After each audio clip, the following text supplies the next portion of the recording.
you can see it like a boxing match. We are both in the defensive and in the offensive at the same time. And while we are defending ourselves, we are also doing some, so to speak, punches, where we get together a lot of different types of aircraft with different roles and punch a hole into an enemy's air defense and hit him where it hurts.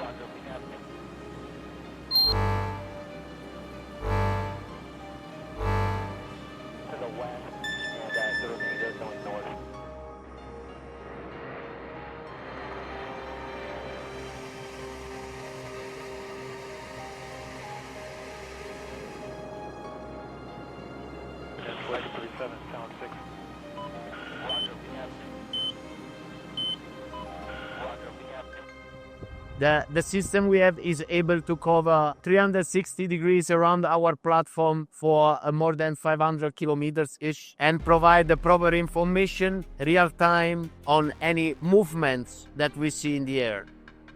Mainly we are like an enabler that gives them the possibility to see far normally that they are and earlier than what their own system will allow.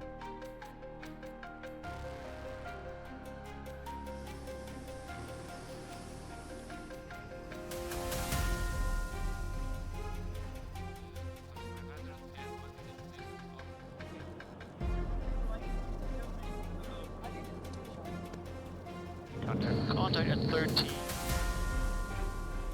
Having the different countries in the AWACS is giving the advantage that every country from the smallest up to the biggest, they bring their own experience.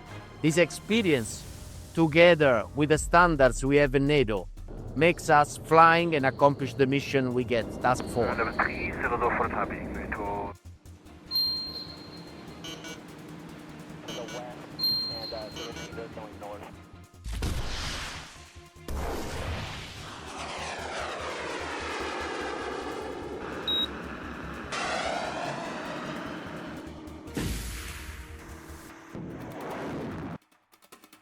One of the biggest challenges we have is an opponent's air defense, because the air defense is not just one system, but normally a system of systems. So to peel that onion, as we call it, we need a variety of capabilities.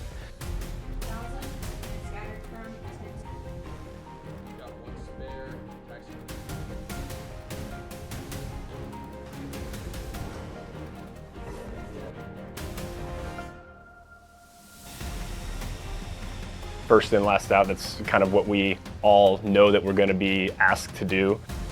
We're going to be the first ones in on the leading edge of the larger force package to try and get them to turn on and look at us so we can suppress that threat.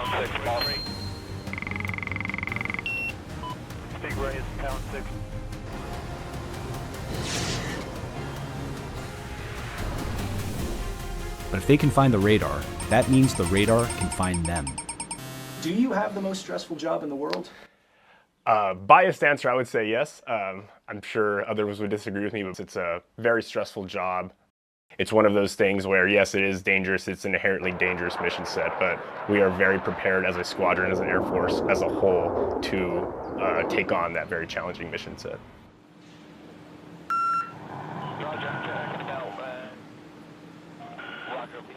When the enemy's air defense is down, that gives us the air superiority to actually attack what we need to attack on the ground.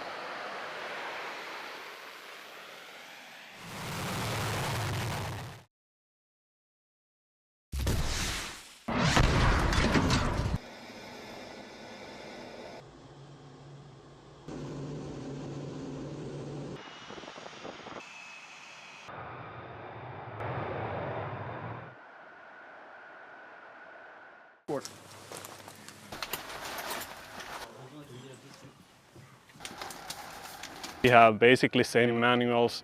Stronger together, that's not just a buzzword. And I believe in that when we are able to work together, get to know each other, that's strong.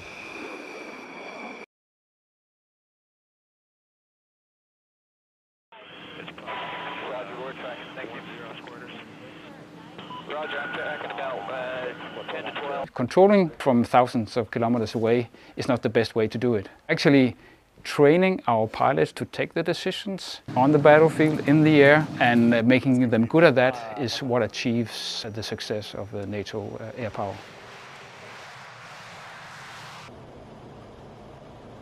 Roger, I copy box. Clearance to engage.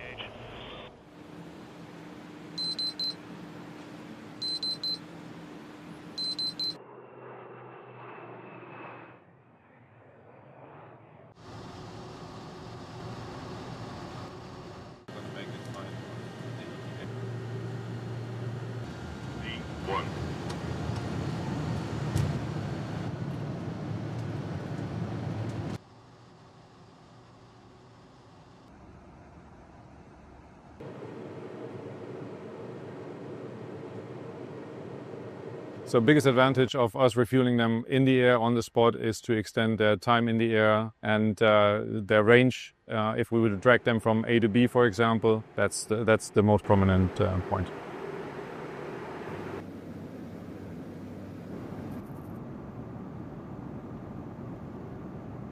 You have teach from the beginning of the pilot career that don't hit anything with the airplane, and now once you do air-to-air refueling, you have to hit something. But it is different way of flying, let's say so. We're trying to provide the most stable platform that we can be. So we're flying the most predictable way. So we're matching speeds, we're pre-arranging speeds that will both fly, and then it's a lot of pre-arrangement and predictability. Slipper, bad 37 currently. Right, Sally. 6, back up.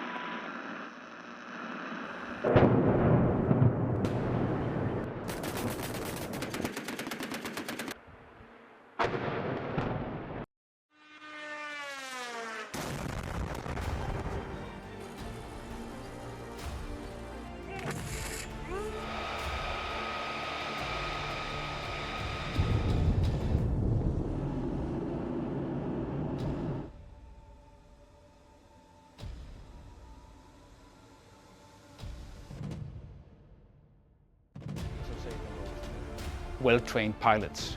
And with 32 nations, we kind of challenge each other, which means that we are constantly getting better instead of just taking the rule book and just following it. You kind of have to rely on your training, you rely on the preparedness and readiness that you have.